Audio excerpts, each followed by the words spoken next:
P V Anwar Kerala നിയമസഭയിൽ പ്രതിപക്ഷ നേതാവ് ബഹുമാനപ്പെട്ട വി ഡി സതീശനെതിരായിട്ടൊരു ആരോപണം ഉന്നയിക്കുകയാണ്. ആരോപണത്തിൽ പറയുന്നത് 150 കോടി രൂപ കർണാടകയിൽ നിന്ന് ഫ്രോസൺ കണ്ടെയ്നർ കൂടി മത്സ്യ കണ്ടെയ്നർ കൂടി ചാവക്കാട് കടപ്പുറത്തെത്തിച്ചു. അവിടെ നിന്ന് ആംബുലൻസിനകത്ത് റിവേഴ്സ് ഹവാല ആ പണം ബാംഗ്ലൂരിലേക്ക് കൊണ്ടുപോയെന്നാണ്. കേരള നിയമസഭയിൽ സ്പീക്കർക്ക് എഴുതി കൊടുത്ത് അനുമതിയോടുകൂടി ഒരു സഭാംഗം നടത്തിയ പ്രസംഗം, ആ പ്രസംഗത്തിൻ്റെ വിവരാവകാശ നിയമപ്രകാരമുള്ള രേഖകൾ ഞാൻ കരസ്ഥമാക്കി ഈ കാര്യത്തിൽ വിജിലൻസിൽ കേസ് കൊടുക്കാനും അതിനുശേഷം ബഹുമാനപ്പെട്ട വിജിലൻസ് കോടതിയെ സമീപിക്കാനുമൊക്കെ എനിക്ക് പ്രേരണ നൽകിയത് ശ്രീ പി വി അൻവർ തന്നെയാണ്. അദ്ദേഹം എനിക്ക് ഈ കാര്യത്തിൽ സാമ്പത്തിക ഓഫർ വരെ നൽകി കേസുമായി മുന്നോട്ട് പോകാൻ വേണ്ടി. ഞാൻ ആരുടെയും പണം മേടിക്കുന്ന ഒരാളല്ല എന്ന് തന്നെ തീർത്ത് പറഞ്ഞുകൊണ്ട് ആ കേസ് ഞാൻ ബഹുമാനപ്പെട്ട കോടതി സ്വയം വാദിക്കുകയാണ് ചെയ്തത്. ആ വാദത്തിനിടയിൽ എന്നോട് കോടതി ഒരു ചോദ്യം ചോദിച്ചിരുന്നു. ബഹുമാനപ്പെട്ട കോടതി ചോദിച്ച ചോദ്യം മറ്റൊന്നുമല്ല, താങ്കൾക്ക് ഈ വിവരത്തെക്കുറിച്ച് നേരിട്ട് അറിവുള്ളതെന്ന്. അപ്പം വിജിലൻസ് കേസിനകത്ത് നേരിട്ട് അറിവുള്ള ഒരാൾ വേണം ഈ കാര്യത്തിൽ തെളിവ് കൊടുത്തേക്ക് മാത്രമേ അന്വേഷണത്തിന് ഉത്തരവിടാൻ പറ്റത്തുള്ളൂ. അപ്പം ഞാൻ ഈ കാര്യം പി വി അൻവറുമായിട്ട് ആലോചിച്ചു. അപ്പോഴും പി വി അൻവർ പറഞ്ഞു നമുക്ക് അങ്ങനെ കെ സുധാകരനെ സാക്ഷിയാക്കാം. കാരണം വി ഡി സതീശനെതിരായിട്ടുള്ള മുഴുവൻ തെളിവുകളും K P C C president ഇന്നത്തെ കെ പി സി സി പ്രസിഡന്റായ കെ സുധാകരനാണ് ഇദ്ദേഹത്തിന് നൽകിയിരിക്കുന്നത്. അതെനിക്ക് വ്യക്തമാണ്. എൻ്റെ പൊന്നു മക്കൾ സത്യത്തിൽ ഞാൻ കള്ളം പറയുന്നതല്ല. അവിടെ എങ്ങും ഈ പൊളിറ്റിക്കൽ സെക്രട്ടറി പേര് പോലും ഇദ്ദേഹം ഉപയോഗിച്ചില്ല. സുധാകരൻ്റെ തെളിവുണ്ട്, സുധാകരൻ അന്വേഷണത്തോട് സഹകരിക്കും, തെളിവുകൾ തരുമെന്ന് പറഞ്ഞു. പക്ഷേ നേരിട്ട് അറിവില്ലാത്ത കാര്യമായതുകൊണ്ട് ആ കേസ് നിന്നില്ല. ഇപ്പോൾ ആ കേസിലേക്ക് പൊളിറ്റിക്കൽ സെക്രട്ടറി പി ശശിയുടെ പേര് വലിച്ചഴിക്കുന്നത് ഏറ്റവും ഹീനമായൊരു നടപടിയാണ്. ഇതിൽ ഈ പ്രതിപക്ഷ നേതാവിനെതിരെ K P C C president സാക്ഷിയാകാം എന്നാണ് പറഞ്ഞത്. സാക്ഷിയാക്കാൻ തനിക്ക് കഴിയുമെന്നാണ് അൻവർ എന്നോട് പറഞ്ഞത്. കാരണം അവർ തമ്മിലുള്ള കെമിസ്ട്രി വളരെ വലുതാണ്. കാരണം കെ സുധാകരൻ വനംവകുപ്പ് മന്ത്രിയായിരുന്നപ്പോൾ മലപ്പുറത്തെ വനംവകുപ്പ് ഭരിച്ചുകൊണ്ടിരുന്ന അന്നത്തെ ഡി സി സി സെക്രട്ടറി ആയിരുന്ന പി വി അൻവറാണ്. അതിനുശേഷമാണ് അദ്ദേഹം തെറ്റിപ്പിരിയുകയും പിന്നീട് സ്വതന്ത്രനാകുകയും പിന്നീട് ഇടതുപക്ഷ സ്വതന്ത്രനാകുകയും ഒക്കെ ചെയ്തുകൊണ്ട് കേരള നിയമസഭയിലെത്തിയത്. ഈ ആരോപണം അദ്ദേഹം പിൻവലിക്കണം. കാരണം അദ്ദേഹത്തെ വിശ്വസിച്ച് നിയമ നടപടിക്ക് പോരാനുള്ള ഒരു പ്രസിഡന്റ് പ്രതിപക്ഷ നേതാവിനെതിരെ ഒരു സാക്ഷിയാകുക എന്നുള്ളത് അത് നമ്മൾ ആലോചിച്ചാൽ തന്നെ ഒരു അസാധ്യമായ കാര്യം. ബാക്കി ഉള്ളിലൂടെ അത് കെ സുധാകരനല്ല സാധ്യത പറയുന്നത്. ആ കാര്യങ്ങൾ പറയുന്നത് പി വി അൻവറാണ്. അപ്പം ഞാനതാണ് പറഞ്ഞത്, പി വി അൻവറും കെ സുധാകരനും തമ്മിലുള്ള ബന്ധം അന്നും ഇന്നും ആ കേസ് കൊടുത്ത സമയത്ത് മൊബൈൽ ഡീറ്റെയിൽസും വാട്സാപ്പ് കോളിലെ ഡീറ്റെയിൽസും ഒക്കെ പി വി അൻവറിനെ കെ സുധാകരനെ പരിശോധിച്ചാൽ ഈ കേസിന് പിന്നിൽ ആരാണെന്ന് അരിയാഹാരം കഴിക്കുന്നവർക്കെല്ലാം ബോധ്യമാകും. കാരണം അൻവറിനെ ഞാൻ മാത്രമല്ല വിശ്വസിച്ചത്, കേരളത്തിലെ മുഴുവൻ ഇടതുപക്ഷ സഹയാത്രികരും ഇടതുപക്ഷ സഖാക്കളും എല്ലാം പൂർണ്ണമായി വിശ്വസിച്ച് കടന്നൽ രാജാവിൻ്റെ പട്ടം നൽകി ആദരിച്ചാൽ അദ്ദേഹം കള്ളം പറയുമെന്നൊരു വിശ്വാസമില്ലായിരുന്നു.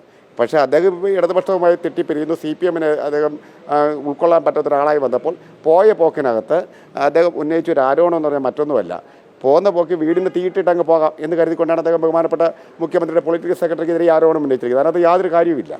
ഈ താങ്കളൊരു പ്രധാന പാർട്ടിയുടെ ഒരു പ്രധാന നേതാവ് കൂടിയാണല്ലോ, അപ്പോൾ സ്വാഭാവികമായിട്ട് ഈ സുധാകരനെ താങ്കൾ ഇതുമായി ബന്ധപ്പെട്ട് എപ്പോഴെങ്കിലും സമീപിച്ചിരുന്നോ? ഇല്ല. കാരണം ഈ കേസിനുള്ള തെളിവ് തരുന്നു, വിവരാവകാശ പ്രകാരം പേപ്പർ കിട്ടാനുള്ള കാര്യങ്ങൾ നീക്കുന്നു, അത് എങ്ങനെ ഡ്രാഫ്റ്റ് ചെയ്യണമെന്ന് പറയുന്നു, സാക്ഷിപ്പട്ടിക തരുന്നു. അങ്ങനെ ഒരാളുള്ളപ്പോൾ ഞാൻ കർട്ടന് പിന്നിലുള്ളവരെ പ്രത്യക്ഷത്തിലേക്ക് ഞാൻ കൊണ്ടുവരാൻ ശ്രമിച്ചില്ല. കാരണം പി വി അൻവർ ഇങ്ങനത്തെ ഒരു തലവഴി കാണിക്കുന്നു നമ്മളാരെങ്കിലും വിചാരിച്ചത്. എന്താണ് അദ്ദേഹത്തിൻ്റെ പ്രസംഗം? ആ പ്രസംഗത്തെ കൂടാതെ ഇത് കൃത്യമായി അറിയാവുന്ന കണ്ടെയ്നർ ലോറികളുടെ നമ്പറുകൾ, അതും റിവേഴ്സ് ഹവാല നടത്തിയ ആംബുലൻസിൻ്റെ നമ്പറുകൾ, ഈ കാര്യങ്ങൾ അത് ഉപയോഗിച്ച ഡ്രൈവർമാരുടെ ഫോൺ ഡീറ്റെയിൽസ് ഇതെല്ലാം തെളിവായി കൊടുക്കാമെന്നായിരുന്നു ശ്രീ പി വി അൻവർ പറഞ്ഞത്. പിന്നെ ഈ പി വി അൻവർ ഇന്ന് ബഹുമാനപ്പെട്ട പ്രതിപക്ഷ നേതാവ് വി ഡി സതീശനോട് മാപ്പ് ചോദിച്ചു. തെറ്റായ ഒരു വിവരം ഞാനും ചോദിക്കുക. കാരണം ഈ പി വി അൻവറിനെ വിശ്വസിച്ച് വി ഡി സതീശനെതിരായിട്ട് കേസിന് പോയി ഞാനും ഖേദം പ്രകടിപ്പിക്കുകയാണ്. കാരണം ഇത്രയും നെറുകെട്ട രാഷ്ട്രീയമാണ് അദ്ദേഹം ഉപയോഗിച്ചതെന്ന് അറിഞ്ഞ് ഞാൻ ഈ പണിക്ക് പോകത്തില്ലായിരുന്നു. നിർവ്യാജം ഖേദം പ്രകടിപ്പിക്കുകയാണ്. പി വി അൻവറിനെ വിശ്വസിച്ച് കോടതിയിലേക്ക് പോയതിനാൽ ഞാൻ ബഹുമാനപ്പെട്ട പ്രതിപക്ഷ നേതാവിന് ഞാനും നിർവ്യാജം മാപ്പ് ചോദിക്കുക. കാരണം അൻവർ മാപ്പ് പറഞ്ഞു കഴിഞ്ഞാൽ പിന്നെ എൻ്റെ അവസ്ഥ എന്താണ്? പക്ഷേ ഒരു കാര്യമുണ്ട്, അൻവർ നിയമസഭയ്ക്കുള്ളിൽ പറഞ്ഞു ആ രേഖയായി നിൽക്കുന്നു. ഇനി അദ്ദേഹത്തിന് ഈ ഒരു നിയമസഭാ സെഷൻ കാലത്തോ വരും കാലത്തോ തിരുത്തി നിയമസഭാ രേഖകളിൽ അത് മാറ്റം വരുത്താൻ പറ്റില്ല. അദ്ദേഹം രാജിവെച്ച് കഴിഞ്ഞു. ഇനി നിയമസഭയിൽ കയറാനോ പ്രസംഗിക്കാനോ പറ്റില്ല. ആ ഒരു ചരിത്ര രേഖയായി വി ഡി സതീശനെതിരായിട്ടുള്ള ആരോപണം ഉന്നയിച്ചിട്ടാണ് അദ്ദേഹം പുറത്തിറങ്ങുമെന്ന് മാധ്യമങ്ങളോട് പറഞ്ഞത്. അത് തെറ്റാണ്. അദ്ദേഹം രേഖാമൂലം സ്പീക്കർക്ക് ഒരു അപേക്ഷയെങ്കിലും കൊടുക്കണം താൻ ഉന്നയിച്ച ആരോപണം തെറ്റാണെന്ന്. തള്ളിക്കളഞ്ഞ കേസല്ല, കഴിഞ്ഞ ഏപ്രിലിൽ തള്ളിക്കളഞ്ഞ കേസാണ്.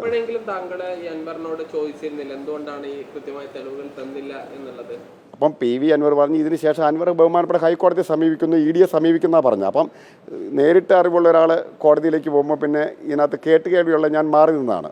പക്ഷേ അതിനുശേഷം അൻവർ തന്നെ താങ്കളെ സമീപിക്കുകയായിരുന്നു മറ്റേ അല്ല, അൻവറും ഞാനും നല്ല ഇടതുപക്ഷ സഹയാത്രികളും പോരാളികളുമായി സൈബർ മേഖലയിലും എല്ലാം ഒന്നിച്ച് പ്രവർത്തിക്കുന്നവരാണ്.